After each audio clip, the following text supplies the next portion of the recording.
There are many great performances in Dune Part 2, whether it be Austin Butler's Fade Rotha, Rebecca Ferguson's Lady Jessica, or Zendaya's Chani. But Timothée Chalamet's performance as Paul Atreides is the one that for me stands out as being the best in Denis Villeneuve's latest film. So in this video essay, I'm going to be discussing what makes Timothée Chalamet so great in Dune Part 2, talking about the small details in his performance that make it stand out. Before I get into it though, if you want to keep up to date on any of my content surrounding Dune Part 2, Messiah and beyond, then don't forget to support this upload by giving it a like rating and subscribing to the channel. But without further ado, let's dive into my analysis of what makes Timothée Chalamet great in Dune Part 2.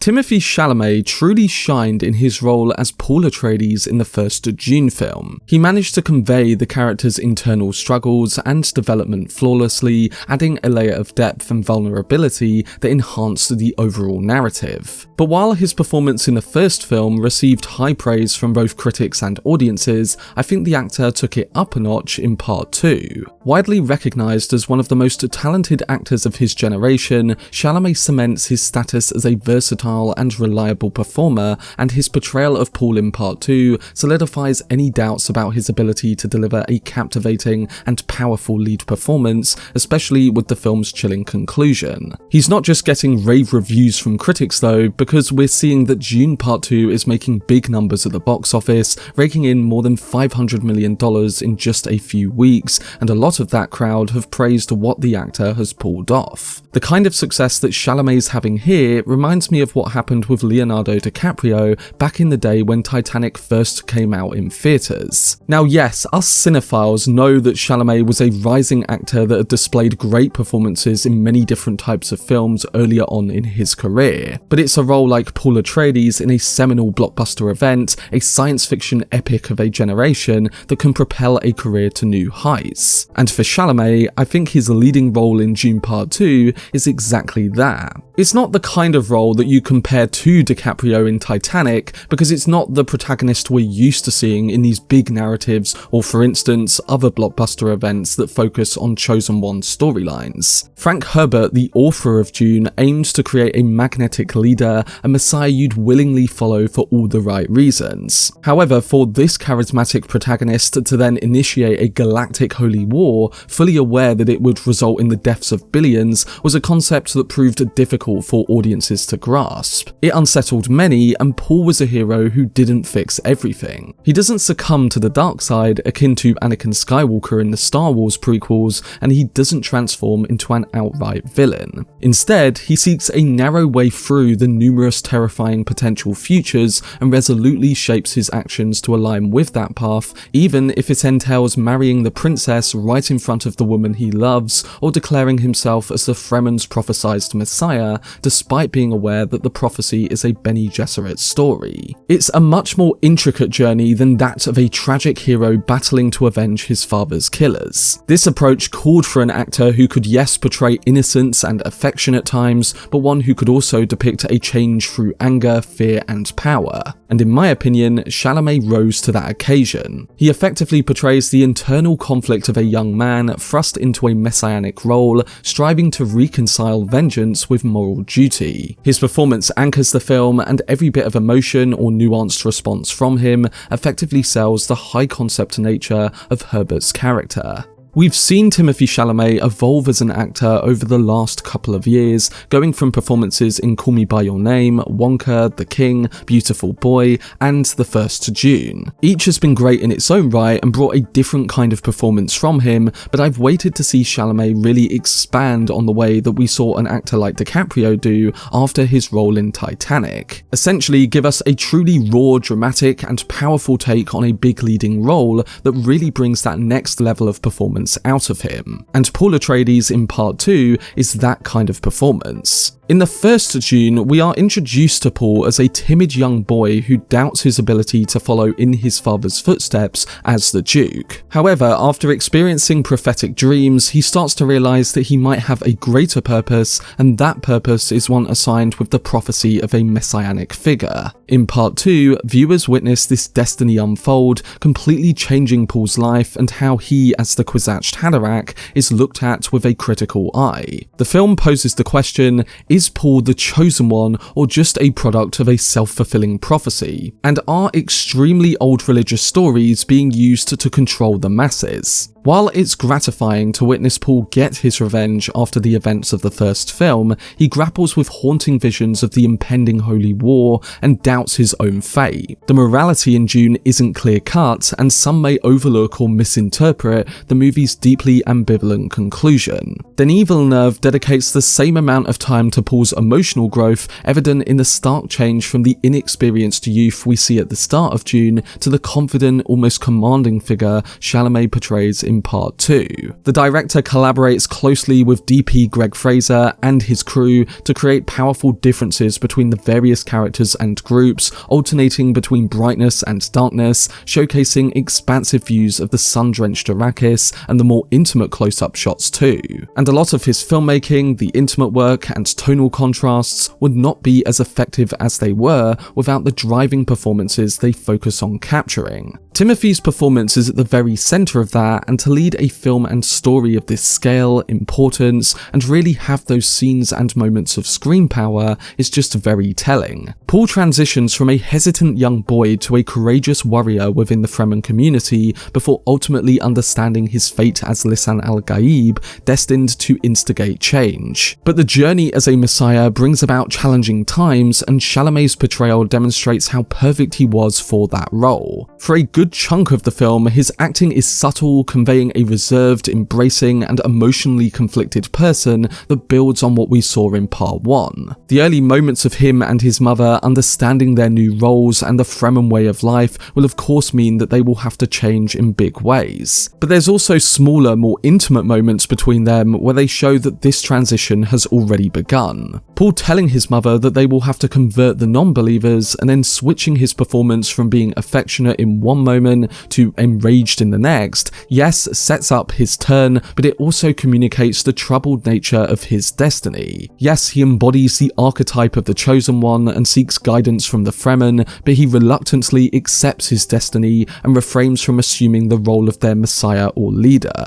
And showing all these different sides within one troubled character means that the performer needs to sell both a sense of Paul's youthful side, but also his mature and eventual aggressive side too. And with all that build-up and the questions surrounding Paul's path and what his destiny involves, the final act of the film is where we truly see the turn of his character and the birth of the Kwisatz Haderach. After drinking the water of life, Paul gains clarity on the path ahead and his more humble demeanour disappears. And one scene that communicates the true change of Paul Atreides and the ultimate storytelling power of Dune Part 2 on the big screen is the character's arrival and speech at the Fremen War Council. I've talked about this moment in an extended video a few weeks ago, and it seems that since the movie came out, this is a lot of people's favourite moment from the film. It's a moment that needed to be done right, because after seeing Paul struggle over deciding which route would be the best course of action, this sequence would be the one that cements his path forward towards an emotional climax. If he goes in the direction of one of the failed paths, then it will only urge the rest of the Fremen on in his absence. And if he chooses the narrow way through, then we get what happened at the end of Part 2, with Paul unleashing the Holy War himself against the Great Houses. So with him choosing that route after taking the Water of Life, the council speech needed to be a clear indicator of what was to come, and both Villeneuve's adaptation of it and Chalamet's performance during it needed to be truly engrossing. If the director's adaptation was to be effective at delivering on the core theme that Herbert aims to accomplish with his original book, one that demonstrates the threat of charismatic leaders, then the final act needed to execute those ideas. And in my opinion, it was the council speech that truly delivered on this as an incredible example of making the audience feel both moved and conflicted all at the same time using performance, sound and imagery. It presents the turning point where Paul loses his common humanity as a prescient messiah,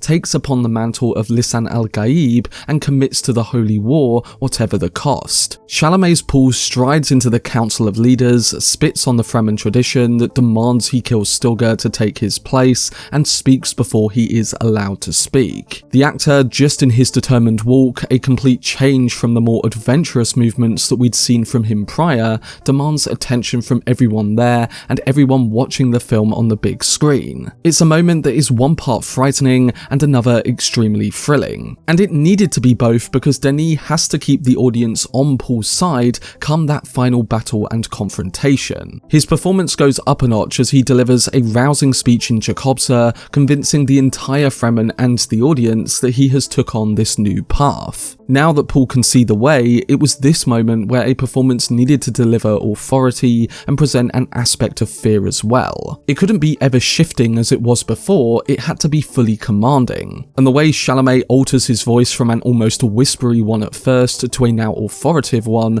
makes us truly see that. The scene and Chalamet's performance portray both a sense of immatchable power and yet also a shade of darkness, one that we haven't seen from Paul nor Chalamet previously. And by ending it of the shots of Paul putting on his father's ring, declaring himself Duke of Arrakis, and playing the Atreides theme over that, the scene still maintains a level of emotion to make the audience have a connection to Paul and what's unfolding. It's not just the idea of seeing Paul as this dark figure that's leading the Fremen into a holy war. We are left feeling conflicted by the situation, and that is exactly what Villeneuve aimed to accomplish with his adaptation and what Frank Herbert aimed for with the character on the page. We especially feel that in the ending scenes of the film too, and while you can say that part of this is down to the perspective shift with Villeneuve making us see it through Shani's eyes and her rejection of the holy war that her Fremen people are about to embark on, I also think it helps when a performer like Chalamet can use his acting skills to cement that idea of fear. The way he's able to portray a sense of on-screen power through yelling at the Emperor, his thundering stamp in front of him, and the use of the voice on the Reverend Mother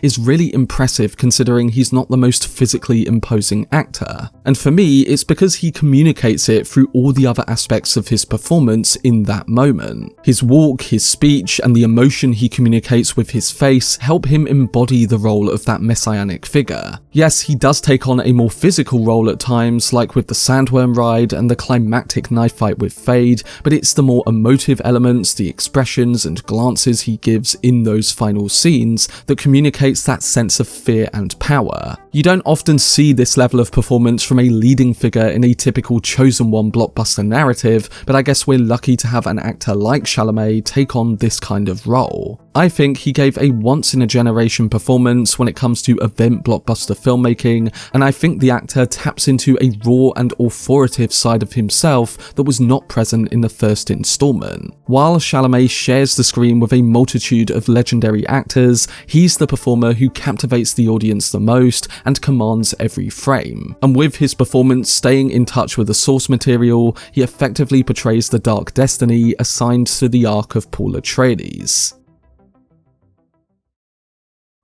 But that was my video discussing Timothée Chalamet's great performance in Denis Villeneuve's Dune Part 2. The actor exceeded my expectations, and I was stunned seeing how he developed over the course of the film's runtime. There's so many scenes that highlight what he brought to the role, and I've only discussed just a few of them that stood out to me. And in my opinion, the way Chalamet depicts Paul's transformation over the course of these moments shows just how good of an actor he is becoming. But what did you think of Timothée Chalamet's performance in Dune Part 2, and do you agree that this is some of his best work in a film to date? Let me know your thoughts down below in the comment section.